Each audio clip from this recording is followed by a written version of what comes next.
with the email platforms that exist, MailChimp, HubSpot, all of the others, don't use Constant Contact. It's garbage. If you are using Constant Contact, call me. I'll tell you why it's garbage. I think the founder of Constant Contact follows us, Raj. So that's bring it on. Just give me a call, man. It's the product is. I can't even say the name of that company like 2 times fast. So. Welcome to Growing a Fruitful Brand, where we discuss how to create and grow a brand that makes the world a better place for you, your customers, and your employees. I'm Ben Luters, founder and art director of Fruitful Design and Strategy, and this is my business partner and brand strategist, Raj Lula. Today, we're talking about social media, the evolution of social media, and specifically followers. Everybody feels like they need followers. We get questions all the time just wanting to know why their reach isn't greater, why they don't have more people following them on social media. And so today we kind of want to get into that a little bit and kind of dispel some myths and also show you what you really should be focusing on in your marketing presence. Raj, what kind of inspired this conversation? I mean, I'm the perfect person to talk to about this because I am well known on social media and I'm not at all a hermit. Yeah, we were waiting till we each got to over 1 million followers on Instagram before we felt like we were ready to do this. Yes, and this is the beginning of our Get Rich Quick on Social series, so right. Buckle up.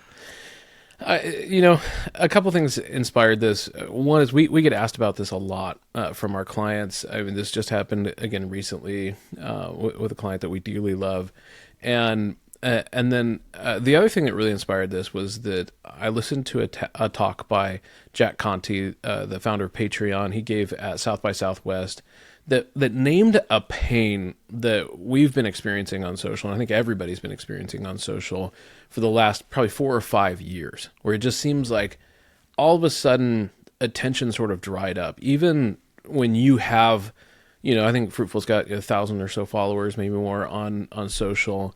We've got more. Okay, well, great. see how much attention I paid. We're over 2,000 on Instagram. There you go. We're a little bit famous. But even with that, I mean, it's not uncommon for a post to get, 5, 10 likes, and then you just feel like, gosh, what are we doing here? Yeah, seriously, like we'll get some posts, we'll get, a lot of views and likes, and then we had one from last week that got 7 likes, and it's like, was it just that bad of a post? And 3 of them are you, me, and your mom. No, my mom didn't even like it. I asked her to. She didn't like it. And that's really our big strategy today is try to get if your mom will like it. That's one more 100%. Like, you guys. Sometimes that'll triple your likes. Yeah. So social can feel like walking into this junior high cafeteria and just like kind of nervously holding your tray going, oh my gosh, where are the cool kids? How can I sit with the cool kids? Yeah. And, you want to be popular and it's a totally understandable instinct. We're social animals as humans. And so this thing called social networking makes a ton of sense. But when most businesses talk about we need to do more on social, or we need to post more on social, or we need to get more followers, what they're really saying, I've asked so many customers when they ask me this question, that what they're really saying is we need more sales, or we want more sales. Right. They're not necessarily coming from a desperate place. It's not like, oh my gosh, if we don't get 1,000 sales from social, our business is going to go under. But they're just like, gosh, it feels like there's more opportunity out there. There's this big, wide, connected internet available to us, and it's not working for us the way that we want it to. And we always assume that it's our fault. We go, we're just not putting enough energy into it. And this talk by Jack Conte, it's called The Death of the Follower. We'll link to it in our show notes here. So good. It gave me catharsis of just going, you know what? It's actually not our fault. This platform, this landscape has changed underneath our feet, and in a relatively short amount of time. And while we were all paying attention to much more important things in the last 5 years, like, the global pandemic, all of those things. And so like it changed so much that it felt like we stopped doing the right things, but really what happened is that it changed and the things that used to be right are no longer right.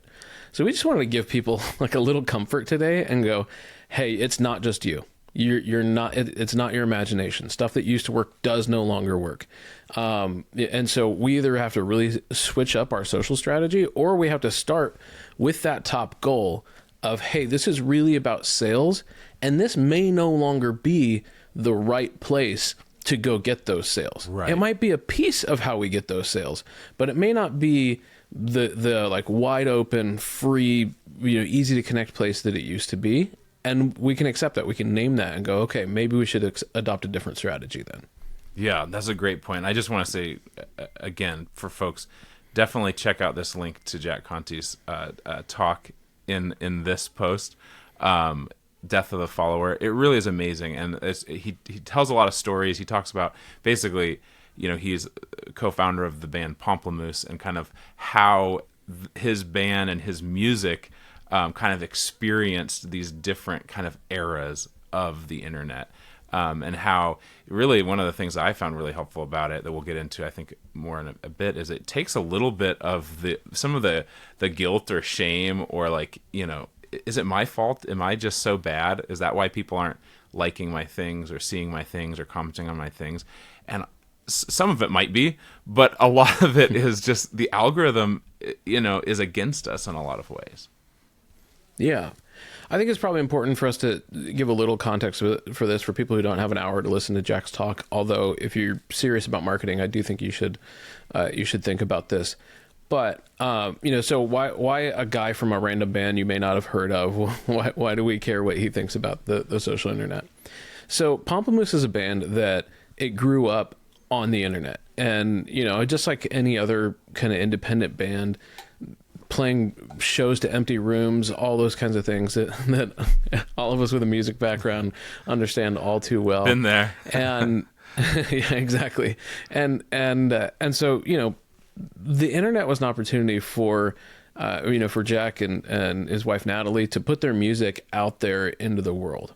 And at first, that's what it was. And for those of us who are old enough to remember GeoCities and kind of all the like pre-social internet stuff, it was just you putting stuff out there, and then people having to remember to go check if they like you. Yeah, that's like how the internet used to work. I know we kind of forget that, but it was going to your website on purpose to check.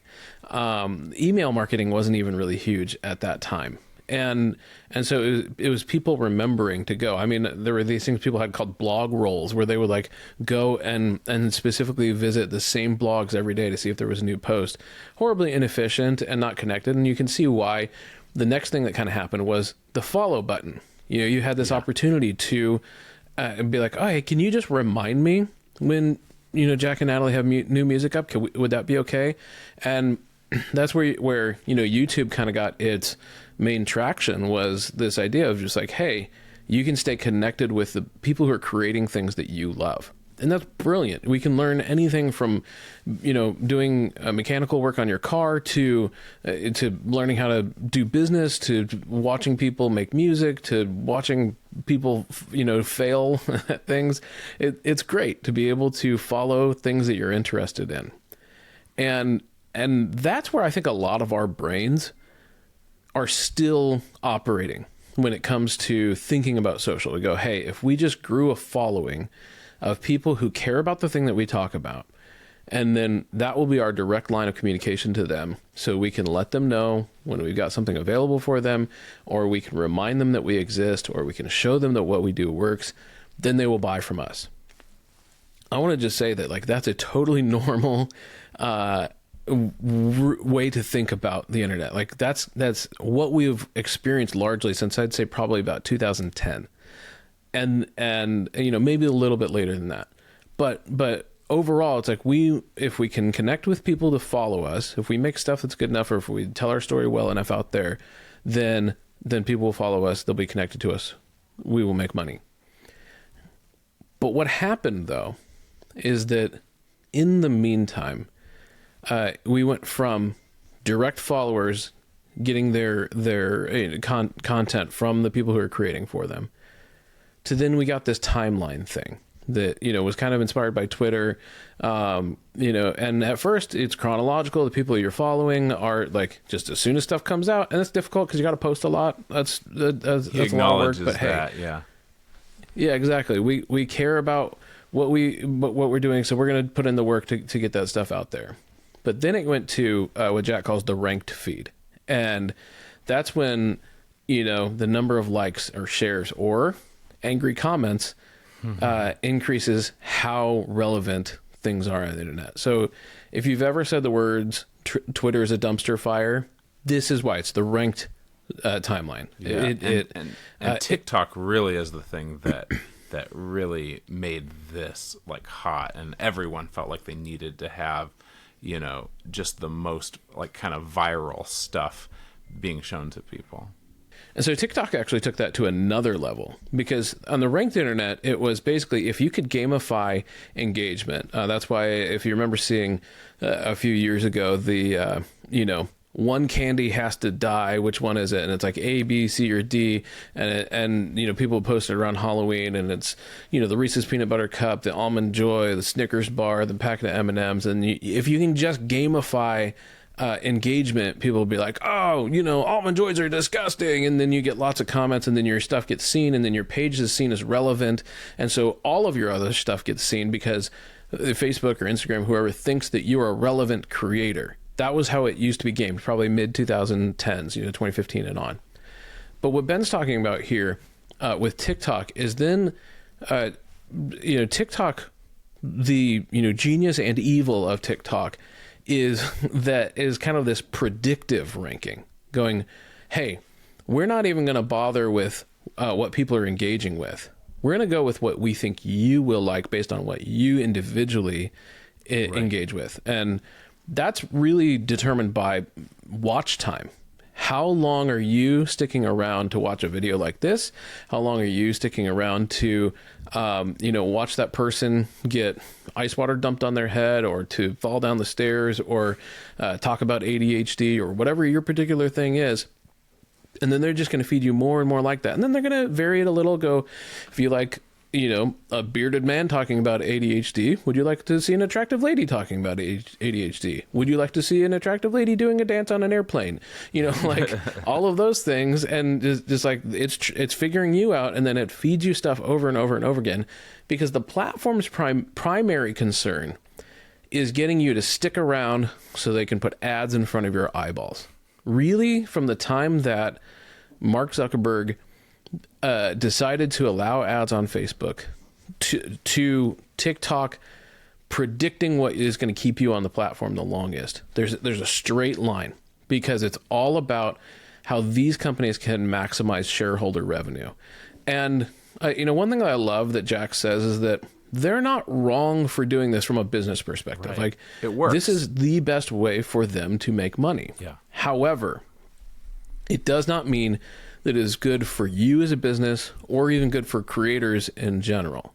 Mm-hmm. And it's kind of hard for us to wrap our minds around this, right? Because there's, I was just writing down some names of folks that I would have never heard of were it not for, these algorithms working the way they're doing. True. Like Elise Myers, who's local to Omaha, but has blown up across the United States for being a content creator. She, in kind of a postpartum state, sat down in the kitchen one morning, I think she said it was like 3 a.m., and recorded a video of a really horrible date that she went on, where a guy had her buy 100 tacos. I never would have heard of this gal.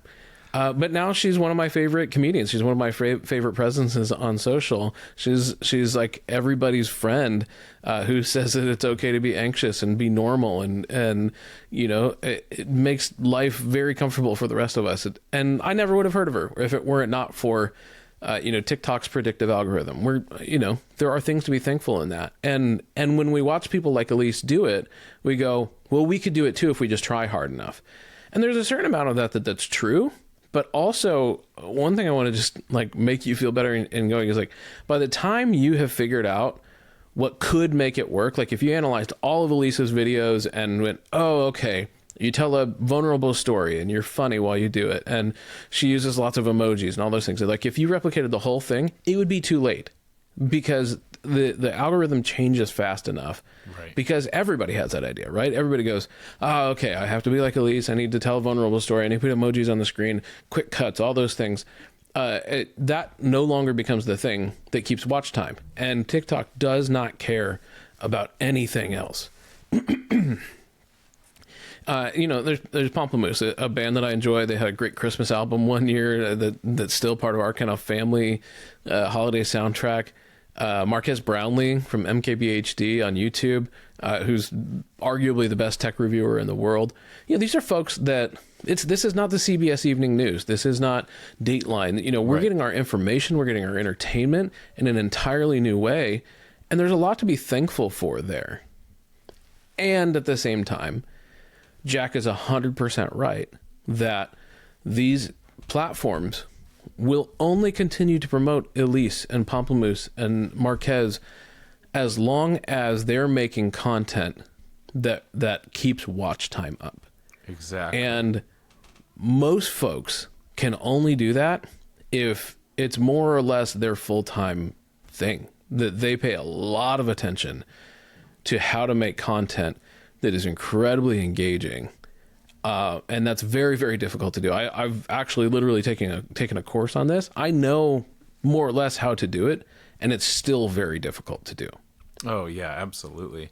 And I think one of the things that Jack kind of gets into, and he literally said it at one point in the talk, where just the mindset shift with creators, when it went from what do I want to make and what will my fans like versus what will the ranking algorithms favor. And there's a huge difference there when you're not thinking so much about what you want to create and what your true fans might want to see, and you're trying to think like, how can I gamify this system? It just takes you out of it, like a little bit, and takes you out of just that creative mode. Yeah, and so we probably have two audiences listening to this right now. You have creators, so we've got friends who are artists and creators like us who are probably going, yes, I feel that pain 100%. It's not just about what I want to create. It's about what I want to create that also pleases the algorithm. But let's take that to our other type of audience here, folks who are listening, who are business owners, who are especially small business owners going, hey, I just want to talk about accounting, or I just want to talk about roofing or landscaping or whatever. Yeah, exactly. And so when you're talking about it, what you would like to do is just show a before and after and go, hey, this was the house before we did things to it. This was the house after we did things to it. Or tell a story of, hey, I found this client and, found that they were being embezzled from. They didn't realize it. And, that's a great story that in real life would work. And then on social, it doesn't do anything. You go, oh my gosh, I wasted an hour recording that when I could have been making phone calls to former clients, or I could have been writing an email to my email list, or blogging, or I don't even know what. Should I be making a pamphlet? Or, we kind of grasp at straws going like, this used to work and it doesn't work anymore. Or did I just miss the boat and maybe it worked at one time and it doesn't work anymore. And so like I said, we feel this shame about that. But what's really true, so one of the things in this course that I learned was that you have to have motion in the first 3 seconds of your video. Well, and actually, let's pause there for a second. Okay, so before we even talk about video, it used to be that you could just post a still image on the internet, or even just text on the internet, and it could go viral. Like, you tell a funny enough joke, or you take a beautiful enough picture, or an interesting enough picture, or our friend, like Nick Fredrickson, he did hand lettering 365 days in a row. This was probably 7-8 years ago, Ben, something like that. Maybe ended up with literally tens of thousands of followers. And do not get me wrong, Nick is an incredible talent, and he deserves all of that attention. I did a 365-day, or I'm just finishing up a 365-day Instagram post, or Instagram thing, where I'm posting a photo every day. And I grew by 200 followers. Now, Nick may be 500 times more talented than me, or 1,000 times more talented than me, and I'm totally willing to accept that. Or it could also be that maybe I'm half as talented as Nick, and it just doesn't work the same way anymore. Exactly. Well, Nick would say it too. It's funny you mentioned Nick, because that was a really fun time when he was building that, his followers, and the numbers were just getting so big. But there was a lot of people at that time that experienced that, just the growth. Like, you were able to build a following a little bit easier and faster, just because of the way that the platforms worked. And Nick has said it's so much harder now for him. Like, he doesn't see the growth of his account, and he doesn't post as much, but like, even on individual posts, they're hard. If you look at how much they're seen, it's just way down from where it used to be. And if you were to look, I look at the likes on a post when he posts, and it looks good to me because I don't have that many followers. But if you look at it in a percentage of the followers that he has, it's actually far less sometimes than some of our posts. And so I know that he's kind of shared with me, kind of reminiscing of how easy the old days of Instagram likes and follows used to be. And so it definitely has changed. There's no doubt about it. Yeah. And so what you have then is, so you have a switch from literally posting every day or posting 3 times a day or, 3 times a week or whatever advice you're hearing is likely outdated, because if you're not posting short form video, then you're probably not growing your social audience for most people. There's going to be exceptions to everything that we say. And I will say I look forward to the hate mail from people who actually do social media for a living, because they know things that we don't know. And feel free to email us. We can have you on the show and you can tell us how we're wrong. But right now it's short form video.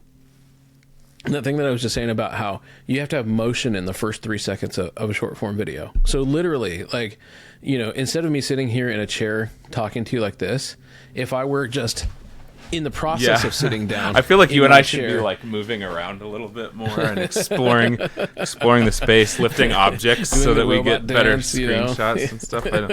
Here we go. This will be the new cover image.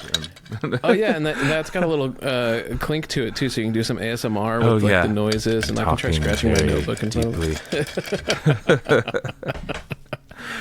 Anything for the gram.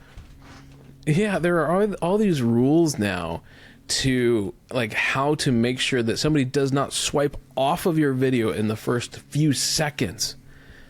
The quality of your audio, whether or not you have motion in the first few seconds. If you literally go through and delete even like half-second silences throughout your video to just make it as ADD as possible so that people never have a chance to get bored or unstimulated for just even half a second. That's what TikTok wants. And what TikTok wants drives what Instagram wants, drives what YouTube wants. Because, I mean, if you look at it's like TikTok, right? And then Instagram invented Reels, and YouTube invented Shorts on their platforms to keep up. This is where the internet has been going for the last 5 years. And so, or, probably 4 years. And one of the reasons I mentioned that we were all paying more attention to other things while this was happening is that TikTok blew up in 2020. We had all watched all the shows we could on, Netflix and Apple TV.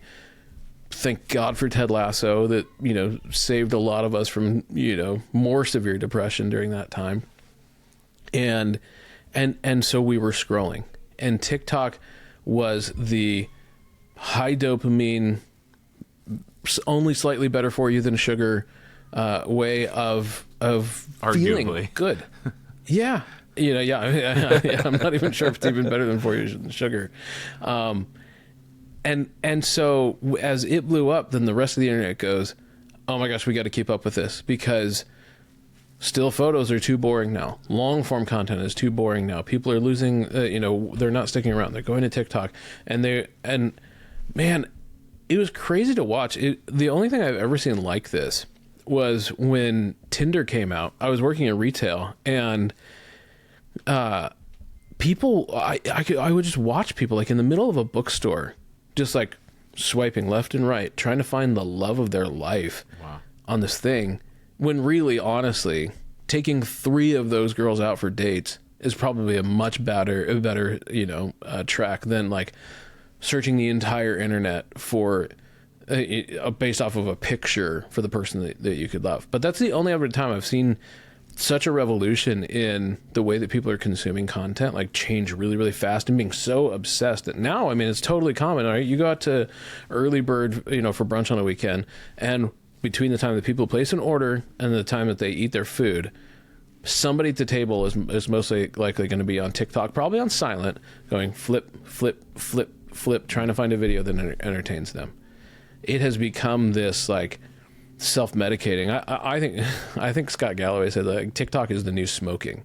It's like this thing that has just like wired its way into our brain, and to the degree where we like do it mindlessly because of the just like the chemical release in our brains where we go, yeah, a little bit of relief from the boredom. Sounds of course, like we have some opinions on TikTok. Yeah, I mean, you can tell I kind of think this is dangerous. And especially for brands, right? Because like when you think about, brands come to us and say, hey, we need to be putting more stuff on social. And we know that the only thing that works is this short form video stuff. In my brain, what I hear is we need to learn how to make cigarettes, because our audience is smoking and we need to learn how to make cigarettes, and we need to put our label on cigarettes so people will buy from us. Maybe that's not the way. Yeah. So what is the way, Raj? Nicotine patches. What's the nicotine patch of social media? Brand your nicotine patches. No, that's a great question. So, the first place to start here is that one of the reasons that these platforms are not necessarily good for brands is because you do not own the relationship. And I want to say something really, really straightforward here. I launched my book this year, only about 6 weeks ago. And I've been doing, branding and marketing for the last 10 years. And I thought I knew exactly what I was doing. But part of the reason I thought I knew exactly what I was doing is because we built our following of several thousand people years ago. And so I knew what I was doing then. Mm-hmm. Building a brand new brand from scratch, myself as an author, this book as a product, this book as a product. Right back The Caring House, now available on Amazon. The Caring House by Raj Lula. 100%. Putting that out in the world, starting from scratch, I learned that there was a lot that I did not know about building brand in this environment. I posted for 362 days now. It'll be more than that by the time this episode is out. On Instagram every day. And Ben knows I have written really personal things on there. Yeah. I have tried earnestly to build an authentic connection with my audience. And it did, I got 200 new followers, and I have sold some books. And that's gratifying. I absolutely would not do it the same way again, and that's not the current track that I'm taking to try to get these books out in the world. Because you do not own the relationship. The algorithm changes too fast, and ultimately, I would have to become somebody that I'm not really. I know that you hear me on the podcast or see us on video, and think, gosh, they probably would be good at short form video. It's really hard. It is way easier talking to Ben on the podcast than it is sitting down in front of a camera and asking the world to like me for 30 seconds even. Like the entire world. Yeah. It's really difficult. I'm not necessarily built for that kind of content. I could do it. I have learned how to read music. I've learned how to play multiple instruments. I have learned how to write well. I have learned enough Photoshop and design programs to be dangerous. I've broken into creative industries before. And if I looked at social like a creative industry, I could learn all the rules. I could discipline myself for several years and get good at it. Mm-hmm. But I want to write books. I do not want to, be sitting out here learning how to get the junior high cafeteria of social media to like me. I that's not a good use of my time of what I have to offer to the world. So I only have so many years on this planet. I'm not gonna like that's not likely to be the way that I spend my time. Ben's mom says that we're special, but we won't know unless you like and subscribe. How do you know what my mom says? So Raj, it sounds like this is kind of the myth that we're trying to dispel, right? That like that you need this in the way that you might think that you do. Is that right? Yeah. And so, Jack talks about this, Donald Miller talks about this, we have talked about this, but one of the reasons I wanted to be so honest with you about, my experience with the book is because now I fully understand, even though I've said it before, now I fully understand the value of a platform that you own. And that right now, in terms of digital marketing, is email. And it's been email for about 20 years now. So I don't think that that's going to change. Why email? I feel like some people might hear that and be like, wait, email? Like that's the oldest thing around. I literally watched the movie Flubber last night from 1997. And in it, there's an email address, and it just made me chuckle because, email's been around for a long time. It's probably the cool cutting edge thing. That was like a, TikTok handle or something back then. But anyways, like, email, really, Raj? Like, there's no one who likes email. Don't we always, unsubscribe from things? Like, sell me on email. I wish I had the stats at hand, but it's something like greater than 90% of people who check their email every day. That doesn't mean they're going to open every email that you send them, right? But with the email platforms that exist, MailChimp, HubSpot, all of the others, don't use Constant Contact. It's garbage. If you are using Constant Contact, call me. I'll tell you why it's garbage. I think the founder of Constant Contact follows us, Raj. So that's bring it on. Just give me a call, man. It's the product is. I can't even say the name of that company like 2 times fast. So email platforms, they have these analytics that show you the open rate on your emails. You should probably be getting somewhere around a 40% open rate if you're a B2B business. And anything from 20% to 70% is amazing. And of course, we would all love 70%. But honestly, if you have an open rate that high, which is like what I have in my author email list, it's because everyone on your email list knows you.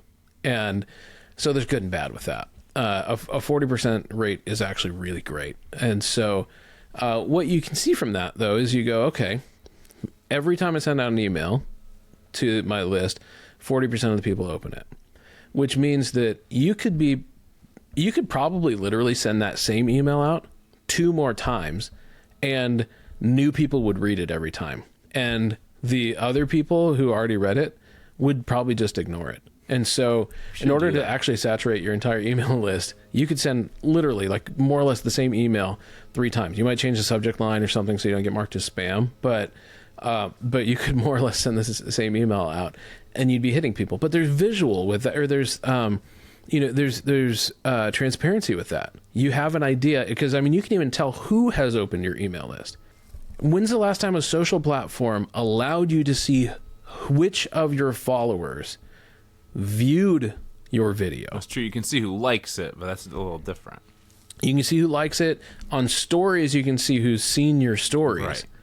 But you do not have any idea who's viewing your videos or viewing your posts. You get these vague little audience reach metrics and all those kinds of things, which Facebook has been sued on before, for fabricating on some of these things. So you know so very little when it comes to social. And even, websites, which you do need 100%, you need a good website. But even the analytics on websites, it's all hidden behind Google's, kind of paywall thing, or not paywall, but Google's, analytics, where you can see the number of people and you can see people going through it. If you have HubSpot plugged into your website, then you can, if somebody has interacted with your content before and given you their email address, then you can have little cookies and stuff that connect you to what journeys they're taking you through your website. But in general, like, email is the only thing where you can go, I have a direct relationship with my customers. It's huge. I mean, literally, other than phone calls and face-to-face, email is the thing. It is the most direct relationship you have with your customers, and it's the only thing you can do at scale, because you can't do phone calls. You can't do face-to-face at scale unless you have a huge, gathering that's going to cost you, tens or hundreds of thousands of dollars to put together. You can email 100,000 people. In Omaha, there's not even a venue you could rent that could fit 100,000 people. You'd have to go down to Lincoln to the Memorial Stadium and get close. Like, you can email 100,000 people if you can build that list, and you can see who opened it. Like, it is the best marketing platform right now. And, part of me hates to say it because it's hard to email consistently. It's hard to write compelling content that people open. And we kind of wish for the virality of, if I just make a funny video, a lot of people will see it and a lot of people will buy from me. Yeah, well, guess what? Ever since the Garden of Eden, work has been hard. Plowing ground has been hard. And so usually if the thing seems too good to be true, it is. And that's what social media is in large part. But Raj, this doesn't help my publicity contest, or my I want to go viral. I want to be seen. Like, I feel like what you're saying is, what's the point? Like, why do you really want that? We started this podcast talking about, as a business, and then we're talking to primarily business owners. You should be wanting sales, and like, if I think about it, I think about like, the posts that I've posted on social media for myself, for Fruitful. It's hard to really tell you like which posts really turned into a sale. I think it maybe helped kind of just keeping me top of mind, or keeping us kind of top of people's minds. I do hear people saying, "Hey, I saw your video on this," or I saw that you guys just did this. So it helps, right? But I don't feel like it would be really hard to prove or quantify the sales that I got from specific posts. Well, and I mean, that's such a great point, because we're making a video right now. Yeah. We're making a podcast right now. Are we utter hypocrites? The answer is no. But the reason is because we know why we're doing it. The old adage in marketing that I think is still true in sales is that it requires 7 touches with a customer in order to get them to buy from you. Social might very well be one of those touches for your company. And so I don't want to say, the funny thing is, I would not advise for anyone not to have any social presence at all. Yeah. I actually think that that's dangerous. I think that you should have a social presence, but I think that the purpose of your social presence, unless you are massively investing in it, which is an option. Yeah. But unless you're massively investing in your social presence, your social presence should exist to validate you as a business. And so... And build your email list.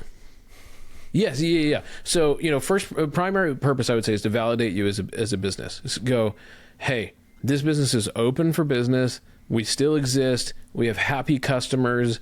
We've got a sale going on. Whatever your thing is, like, just make sure that your social presence is up to date, that it's been, more frequent than the last probably month that you've posted something.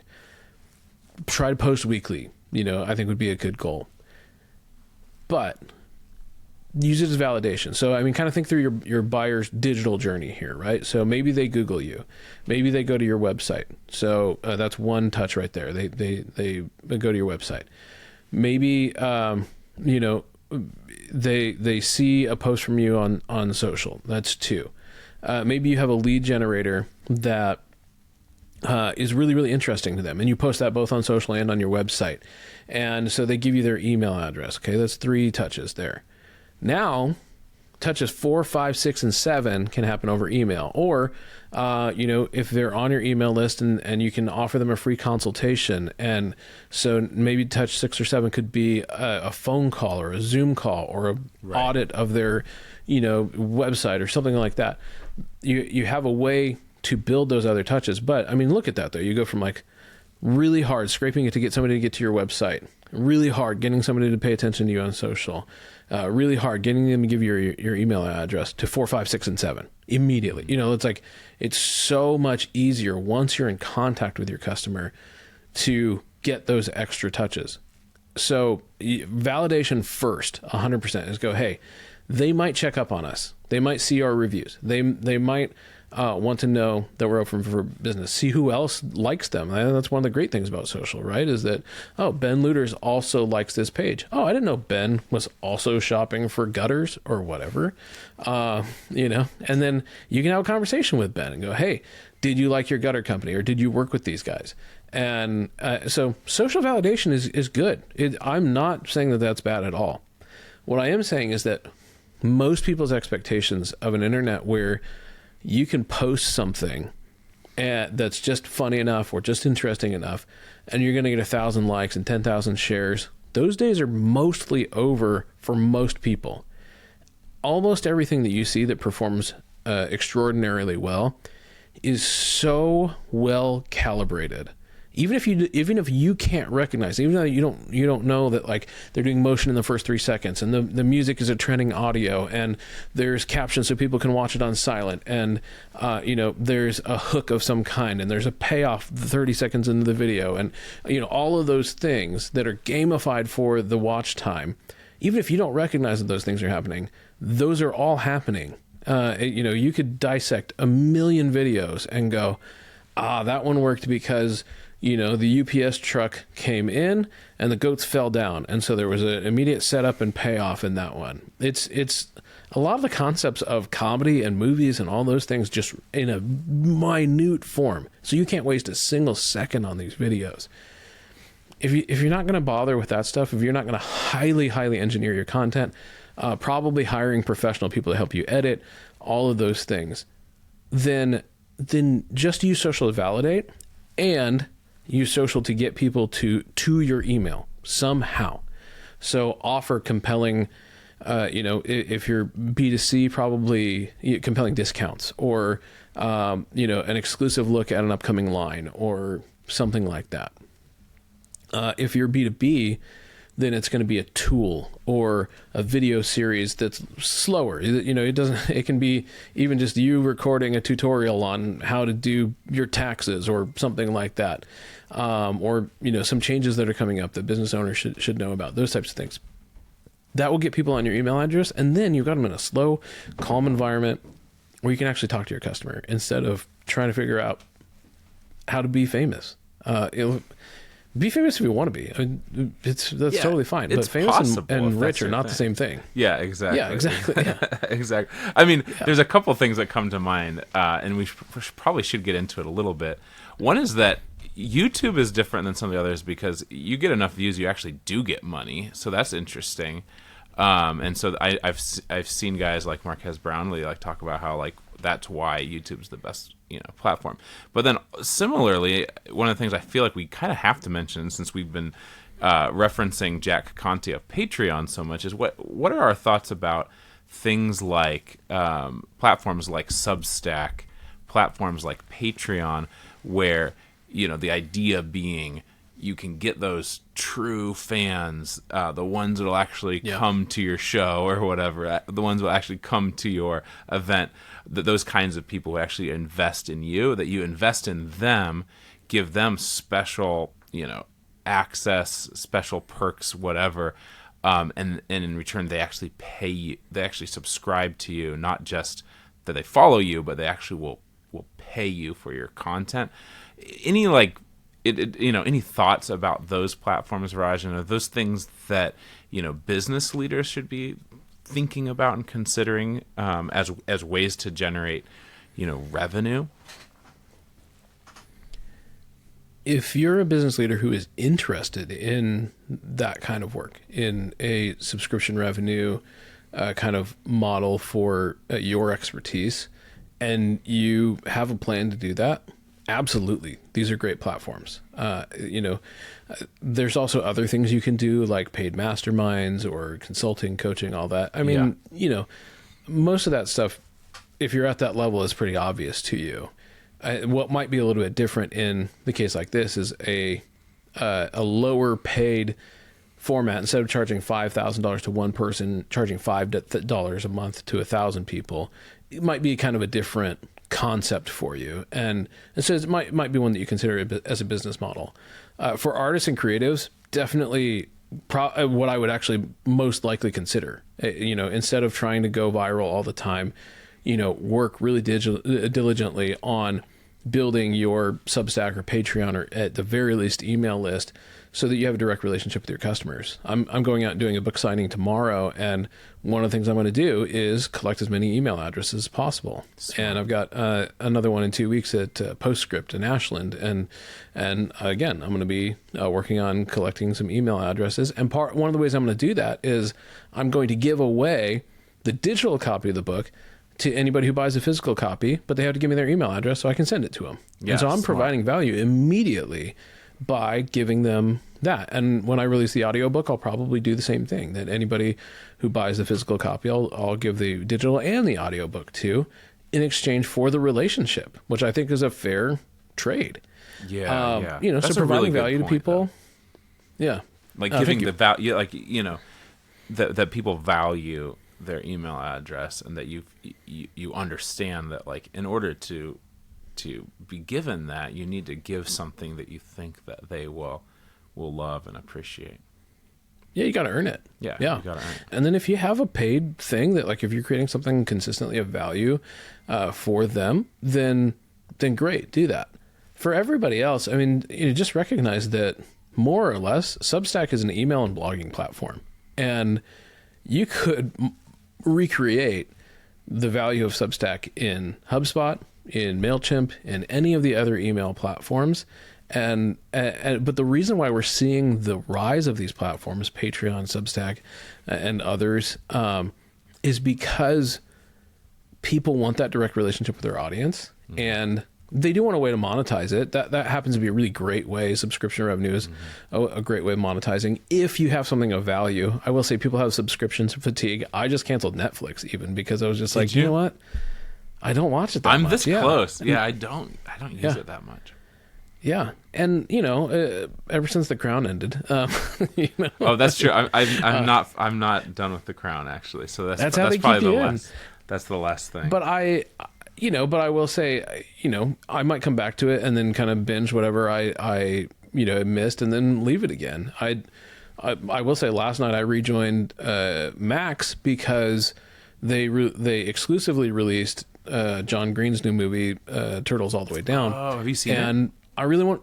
I started watching it last night. But so I really wanted to see it. They got $15 out of me. I'm gonna cancel. And so people do have subscription fatigue. So that's something you want to be aware of. You want to be providing an extreme value to folks for that if you're going to pursue that.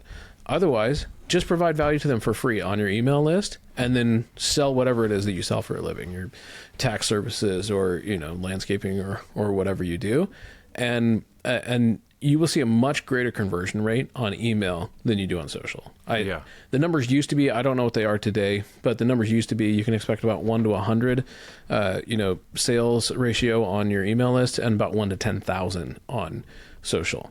So, I mean, it's a huge, huge difference. Right. I would actually suspect that gulf is bigger now than it used to be. I would guess email is still probably about 1 to 100, but I would say that that social is probably much greater now, maybe 1 to 50,000 or 100,000. I wouldn't be surprised. Man, this reminds me, we probably need to have our friend Jared Strock, a client of ours from Telos, who's really been getting into email marketing and stuff. And the thing he's doing in his sector of like actuarial folks is like he just gives them all these great stats and information. It just gives away all this like really amazing stuff. And he has built his email list and his LinkedIn so well from it because of just what he gives away. And it's not just selling his company every day, or like everything's not just like a coupon for working with his company, but like I'm sure it's not hurting him in any way. Yeah, yeah, and he's a great example of somebody who is using social as top of funnel. Using social as a place to make other people aware of this offering, but as quickly as possible, he moves people into an environment where he has control of the relationship. He has ownership of the relationship, so that if LinkedIn decided tomorrow that we don't like this kind of content anymore, or that Jared needs to do some kind of dance in order to get the attention of people, he can go, yeah, that's not really my thing, and go, but it's cool because I already built my email list. And then he can move on and find other tactics. I just want to, one of the things that Jack Conte's video really inspired in me was just this reminder that there are so many other ways to connect with your audience and to make that relationship digital, but it doesn't have to start there. Okay, so if you're a band, literally having an email sign up form on your merch table, or clipboard, the great or even like the great things now, things like Square payments, where you can have the receipt texted or emailed to you. It's like, that's a great way to collect people's email addresses as well. Or setting up coffees with people, speaking at events, having these free consultations or free audits, giving things of value to people in real life or virtually, is a great way to collect email addresses. I'll bet if you sat down right now, you could think of 10 different ways, either events that you could speak at, contests that you could enter, brands that you could partner with and have, a mutual event or a sale or, packaged, thing together. We love Hardy Coffee, and they sell, sometimes they'll do like, Benson soap mill soap with a coffee mug with chocolate from the chocolate season, and those folks, you'll get email addresses from those focus audience who like locally made, well-crafted goods. It makes a ton of sense to partner together on these things. You could sit down and come up with 5 or 10 ways that you could go get email addresses, and then do a ton of digital marketing, do a ton of email marketing. You absolutely should. But just don't think that, like, social media is not the thing that stands between you and sales in almost every case. If you are Elise Myers and you are primarily a digital creator, then yes, the thing between you and sales may be social media. But if you're everybody else working a normal job, owning a normal business, there are 1,000 ways for you to build an audience and keep an audience that you serve really, really well. And like our podcast is an example of that, of us talking about this with you for free. If somebody, if a client came to me and said, hey, I want to engage you for strategy about our social media, this is a very similar conversation to what we'd have, and it would cost thousands of dollars, because that's just what it is. Like, if I'm going to get involved in your organization and help transform your marketing, it's going to cost some money. But we're providing value to our audience, to the world, by offering this for free right now. And hopefully that strengthens our relationship. Hopefully it builds trust. Those are the things that we want to do. But a lot of our relationships, like if you're listening to this right now, started somewhere else. It almost definitely did not start on social for well over half of our audience, I would guess. Yeah, that's a really good point. And I love that here, at the end of the podcast, you call out the real life stuff. Like, all that stuff still works. Like, still exists. It's still pretty great. It still exists, and it's not going anywhere. And there is an amazing power to just grabbing coffee with somebody, with texting someone, calling them, running to them at a local event. Like, that kind of stuff, it does still work, and you can use those things to build your email list. Like, there are people that I meet with for coffee, and friends that I have that don't even know that I send out an email, probably, that I could be like, hey, next time I meet, I'll be like, hey, do you get our Fruitful 5 email? And he's like, wait, what's that? And he's like, well, here's what it is, and would you mind, giving me your email address, put it on there? I've done that a couple times, and I'm always surprised. It's like, oh, I thought so-and-so was on that. And so, that being said, if you'd like to be on our Fruitful 5 email list, we'll have a link in the show notes. But like, it'd be funny if this is how we go viral. But I think that that's a really important point, though. Yeah, and as you're saying that, it brought something to mind, which is that people, I think, love this idea of marketing on social media because it seems like it's free. You sign up for Facebook for free. You sign up to Instagram for free. You sign up to TikTok for free. And so it seems like it's free marketing. Right. But your time costs money. Your iPhone that you record with costs money. Or if you're using a nicer camera, which you should, costs money. If you're using a nicer microphone, which you should, it costs money. If you're using an editor, which you should, costs money. Yeah. All of those things cost money. And so, say you book a day of video shooting for $10,000, $20,000, and we love our video production friends, and that is a absolutely valid way to market. But if you're doing this because you think, oh gosh, if I just make this video, I'll go viral on social and I'll get sales. I want to challenge you to think of, okay, what if I use that $10,000, if I use that $20,000, how many square donuts could I buy for every B2B company in town that I want to do business with? How many coffees could I buy? How many dinners could I host? How many events could I host? How much swag could I buy to send to people in the mail? How much gas could I put in my car to drive around and meet business owners in our town? How many networking things could I belong to for that amount of money? Again, this is an ecosystem of things. You should be doing some version of all of these things. You should have a validating social presence. So you should spend some money on video, all those things. But if you think that your only path to revenue, to sales, is through social, I just want you to think about, like, your time is not free. Your equipment is not free. Your editing is not free.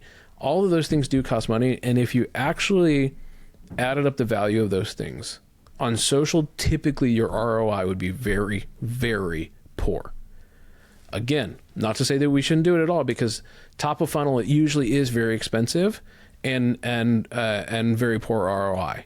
But you have to have top of funnel to get to bottom of funnel.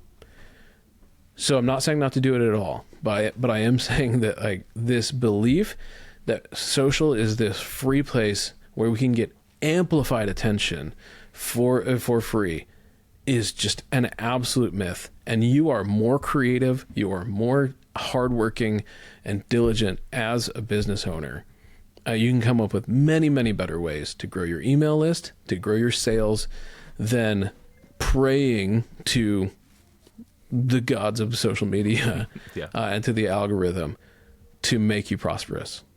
There are just much better ways, unless you're going to invest the insane amount of money and time and skill that's required to do it. If you're naturally gifted at those things and you love video editing and you love making videos, awesome, go do it. 100%. I will never discourage anybody from doing something that they love that's reaching their audience. But if it's not serving you, then make it serve you. It's supposed to work for you. Your tools are supposed to work for you. You're never supposed to be the one working for them.